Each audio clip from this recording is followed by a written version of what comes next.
já de volta e lembrando que, deixa eu ver, Super Gás Brás já falei, 2643-4497, Super Gás Brás, 2643-4497.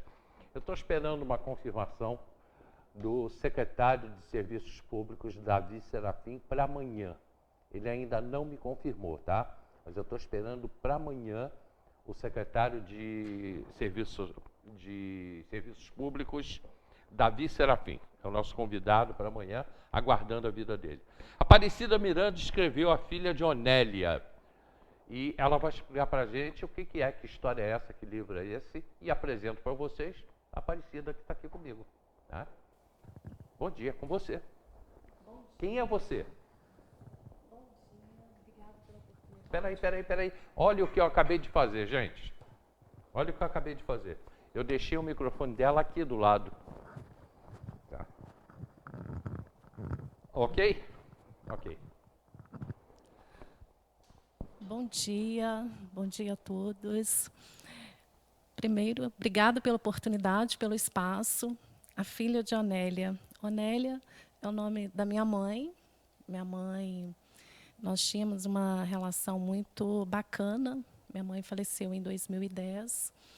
E quando eu pensei em escrever o livro A Filha de Onélia, o livro, que é um material assim que foi pensando muito na trajetória da mulher. E a minha mãe passou por muitas coisas que estão nesse livro. Então, o título não poderia ser diferente. A Filha de A Onélia. Filha de Onélia. Mas vamos primeiro conhecer um pouquinho você. Quem é você? O que você faz? Então, eu sou psicóloga, pedagoga. Estou me lançando nesse universo agora escrevendo. Sou mineira, moro em Teresópolis há 22 anos. Né? Trabalho aqui, hoje estou trabalhando online, atendimentos online, 100% online. E como é que surgiu esse filho? Que é um filho, né? É um filho, com certeza. Interessante que esse processo aí da escrita durou exatamente 9 meses. Durou uma gestação. Uma gestação. Hélio, muitos anos assim ouvindo histórias, né? A minha mãe passou por momentos difíceis. Minha mãe viveu um casamento, uma relação tóxica durante 27 anos, né? E existia ali uma preocupação, né? Uma vontade de sair daquela vida, mas minha mãe tinha 5 filhos, não tinha uma profissão. E depois, ouvindo muitas histórias, né, eu me preocupo muito com a questão da autonomia financeira da mulher, com a autonomia da mulher. Então, pensando na questão da autonomia, por que muitas mulheres acabam permanecendo num relacionamento tóxico, né, se envolvendo em situações tóxicas? Será, de repente, por falta, né, essa questão da autonomia financeira é muito forte, a questão da dependência emocional, né? Às vezes você fica num relacionamento tóxico, né? Você não está feliz, mas você acha que é melhor com ele, é melhor com ela do que sozinha, né? E passa uma vida toda. Porque ele é tóxico para o casal, para os dois, né? Para as duas pessoas. Sim, e é uma coisa assim muito séria, porque essas pessoas acabam adoecendo, né? Se você pensar na questão da saúde mental, o ambiente que você vive é fundamental, é muito importante, né? A questão do bem-estar. Se você não está feliz, existe uma grande possibilidade de você adoecer, do seu parceiro adoecer, né? Fica um ambiente muito tóxico. E quando se tem filhos, essa questão acaba se estendendo aos filhos, né? Um ambiente muito tóxico. Esse mundo de hoje que a gente está vivendo, né? Ele também contribui, né? Contribui. Porque você tem mais dificuldades que facilidades. Embora a gente está vivendo um mundo tecnológico, né? Mas as dificuldades são muitas, inclusive as dificuldades financeiras. é onde entra, que acaba estragando relacionamentos. Sim. É por isso que é importante, né, você estudar, né, é, poder escolher uma profissão que antes não era permitido. Eu falo muito sobre isso no livro, né? Se você pesquisando, eu pesquisei muito para antes de escrever esse livro. E durante a pandemia, eu fui fazer uma especialização em psicoterapia de família na PUC, que também me ajudou muito a escrever esse livro, olhando ali no século XVI, século XVII, século XVIII, né? A mulher ela ocupava o espaço privado, né? Da casa, a função dela era cuidar da família, zelar pela família, né? É, nos dias atuais, não. Graças a Deus, a mulher está ocupando o espaço público cada vez mais, né?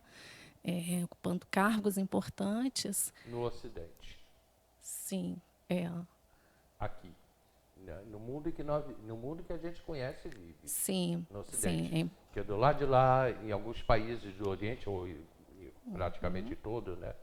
A mulher ainda está em segundo, terceiro e quarto plano. sim, mas pensando assim, exatamente, né? A França tem um projeto muito bacana de oportunidades, né? Tanto para homens quanto para as mulheres, né? Existe até um incentivo para as empresas contratarem mulheres. Então a mulher ela continua ainda em segundo plano. Se a França está preocupada com isso, a França é primeiro mundo. Sim, nós estamos conquistando, né? Não temos assim motivos, grandes motivos para comemorarmos, não. Estamos a caminho. Mas se você olhar, né, lá no século XVI, século XVII, as coisas Foi eram muito muito pior. difíceis, É. né? Aquela mulher que vivia ali no casamento, ela não podia se separar. A função dela era casar e ter filhos, né? Hoje podemos escolher uma profissão, né? Podemos estudar, podemos escolher casar ou não, né? Melhorou um pouco, mas estamos no processo. Eu estou vendo eu gravei há dias atrás no canal History o final da Segunda Guerra Mundial, né? E estão fazendo aí 75 anos em que as coisas aconteceram e quando teve o ataque a Pearl Harbor, quando o japonês atacou a ilha de Pearl Harbor, que fez com que o americano entrasse na Segunda Guerra Mundial. E dentro disso tem uma história aparece ali uma história de um cara. Aí isso é difícil eu explicar e entender, porque é uma coisa que aconteceu séculos antes. Mas aparece uma história de um camarada em que o japonês, um comandante japonês, ele se baseou nessa história para poder fazer o ataque a Pearl Harbor, onde um cara só, ele matou mais de 700 mulheres na fogueira, queimadas como bruxas. E essas mulheres, muitas, eram mulheres que brigavam com o marido, que saíam de casa, que queriam lutar, e eram consideradas bruxas e eram jogadas na fogueira. Quer dizer, o cara preparou, em cima desse livro, um ataque na Segunda Guerra Mundial. Você vê até onde vai a coisa. Então, a mulher, ela era realmente, continua, eu acho que ainda continua, né? Em alguns países da África, ou em quase todos, a mulher ainda está muito abaixo do que ela merece. Sim, não tenho Do poder que ela dúvidas. tem. Sim, não tenho dúvidas. Mas trazendo aqui para o Brasil, né, eu percebo que houve um avanço, né? As mulheres estão falando mais, né, estão se posicionando mais, o que antes não era permitido, né? Certamente temos muito ainda Para caminhar. para caminhar, mas estamos no processo. Tá, mas trazendo aqui para a filha de Onélia. Tá? O que tem, o que a gente está falando aqui com a filha de Onélia? Sim, tem muito a ver, né? A minha mãe passou no livro aqui, no primeiro momento, eu trago um pouco da minha família, da minha infância. No segundo momento, eu falo pesquisei bastante sobre a trajetória da mulher, né, as dificuldades. Então, eu tenho aqui são 33 capítulos e eles são bem curtinhos. Eles são bem curtinhos e eu venho falando sobre a questão da violência psicológica, da agressão física, do assédio sexual, né? Então, são 33 capítulos bem curtinhos, passando por temas bem sensíveis, que são necessários, né, nos dias atuais, na nossa atualidade. E é um material que, assim, eu tenho recebido um feedback muito positivo, que está impactando muitas pessoas, não só as mulheres, mas como os homens também, né? Porque quando é necessário também uma reflexão por parte dos homens, né? Porque as coisas mudaram, né? Essa mulher contemporânea, essa mulher também é uma mulher que está sobrecarregada, ela vive uma dupla jornada, ela acorda muito cedo para cuidar da casa, deixar a comidinha pronta do marido, do filho, para sair para trabalhar, né? Muitas vezes, essa mulher também estuda, chega em casa 11, meia-noite, né? Vai preparar a janta. Então, essa mulher também está muito cansada. Aqui no capítulo, você bota aqui no capítulo 16 de violência conjugal, você bota aqui o artigo 2 da Lei 11.340, que diz o seguinte: toda mulher, independentemente de classe, raça, etnia, orientação sexual, renda, cultura, nível educacional, idade e religião, goza dos direitos fundamentais inerentes à pessoa humana, sendo-lhe asseguradas as oportunidades e facilidades para viver sem violência, preservar sua saúde física e mental e seu aperfeiçoamento moral, intelectual e social.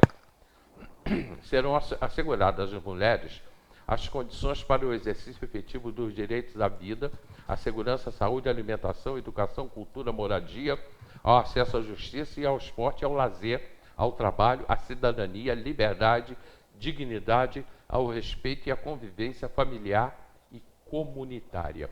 Aparecida hoje abriu o programa e eu já tenho conhecimento disso aqui, dessa lei, né? Mas eu não sabia que você tinha posto no livro. Até porque eu não tinha o livro aqui. Sim. Aliás, muito obrigado pelas palavras que você botou aqui, tá? Obrigada. Você mandou para mim, muito obrigado pelo livro. Eu que agradeço.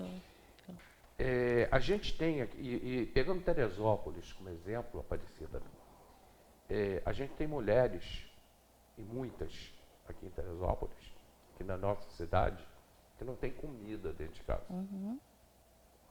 É uma avó com 50 anos, uma filha com seus 30, que tem uma filha já com seus 15 a 20, que já está grávida, esperando o bisneto de uma avó de 50 anos.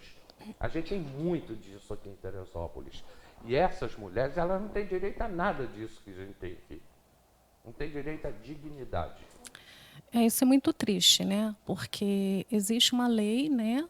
Mas sabemos que a realidade é completamente diferente, infelizmente, né? Esse livro, algumas escolas já estão adotando esse livro, estão trabalhando, 3 escolas estão trabalhando com esse livro. E é o meu sonho, assim, que possa haver uma educação, né, assim, essa questão também né, da questão da família, né, do controle, né? Muitas famílias com 5, 6 filhos, né? E como você disse, muitas pessoas passando fome mesmo, né? Não tendo o básico em casa, o arroz com feijão. Isso é muito triste, né? Então, trabalhar com os adultos é um pouco mais difícil, mas é possível. E se nós conseguirmos entrar nas escolas, trabalhar isso nas escolas, criar uma reflexão, né? Um planejamento de vida. Você vai me responder depois do comercial. Quem escreveu o livro? Foi a Aparecida ou foi a doutora Aparecida, psicóloga? Responderei. Indo para o comercial, lembrando a vocês o seguinte, aqui bem pertinho, Recanto dos Pescadores, Centro Gastronômico Recanto. A melhor comida japonesa da cidade. A gente volta já.